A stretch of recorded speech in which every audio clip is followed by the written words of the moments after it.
Hello friends, आज हम discuss करने वाले हैं एक इंस्ट्रक्शंस जो इशू किए गए हैं जीएसटी एपेलेट ट्रिब्यूनल द्वारा। ये इंस्ट्रक्शंस इशू किए गए हैं आपको 10 मार्च 2026 में और इसलिए किए गए हैं ताकि आप जो अपील अपनी अपलोड करेंगे टू सेकंड एपेलेट अथॉरिटी उसमें कोई डिफेक्ट्स ना अराइज हो। तो आपको किन चीज़ों का ध्यान रखना है अपील फाइल करते वक्त टुवर्ड्स एपेलेट ट्रिब्यूनल यानी कि सेकंड अपील।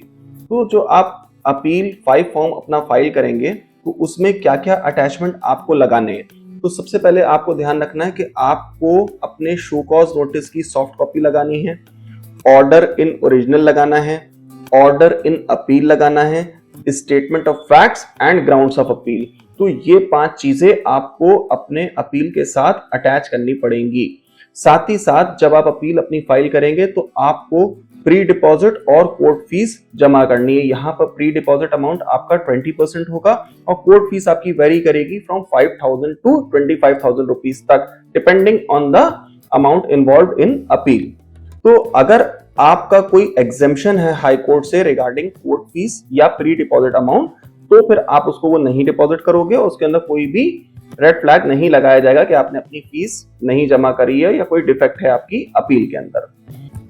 अगर आप अपनी अपील फाइल करते समय स्कैन्ड कॉपी लगाना चाहते हो तो आप उसके अंदर certified order in original order in appeal लगाओगे और उसकी स्क्रूटनी ऑफिसर करेगा। अगर वो सेटिस्फाइड है कि जो इसमें एंडोर्समेंट किया हुआ है सेल्फ सर्टिफिकेशन का वो उन्हीं अथॉरिटीज का है और वो जब उससे सेटिस्फाइड होगा तो उसमें कोई भी ऑब्जेक्शन रेज नहीं किया जाएगा।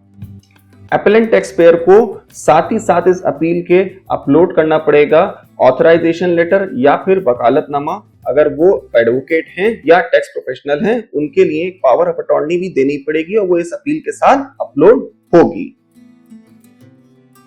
अब बात कर लेते हैं, अगर ये अपील की एप्लीकेशन फाइल करी जा रही है डिपार्टमेंट की तरफ से, रेवेन्यू की तरफ से अंडर सबसेक्शन 3 ऑफ सेक्शन 1112 तो उसमें कौन कौन से डॉक्यूमेंट्स लगेंगे? Show cause notice, order in original, order in appeal, statement of facts, grounds of appeal. यही सारे डॉक्यूमेंट्स आपके भी अपील में लग रहे थे लेकिन डिपार्टमेंट की तरफ से एक एडिशनल डॉक्यूमेंट लगेगा, वो है opinion of the commissioner directing his officer to make the application. और इसके अंदर एक चीज का ध्यान रखना है कि जब डिपार्टमेंट अपील फाइल करेगा तो कोई भी कोर्ट फीस या प्री डिपॉजिट का अमाउंट उसमें नहीं होगा। ये सारे डॉक्यूमेंट्स जब आप अपलोड करोगे तो डिजिटली साइंड होने चाहिए, यानी कि अगर आप उसमें 5 डॉक्यूमेंट्स अपलोड करो तो ईच डॉक्यूमेंट के ऊपर एक जगह पे कहीं ना कहीं डिजिटल सिग्नेचर होना चाहिए और अगर आप उसको मैनुअली स्कैन करो तो उस पर फिजिकल सिग्नेचर्स भी होंगे तो बेहतर होगा। तो ये थी आपको information regarding instructions for filing second appeal with GST appellate tribunal. Thank you so much for watching.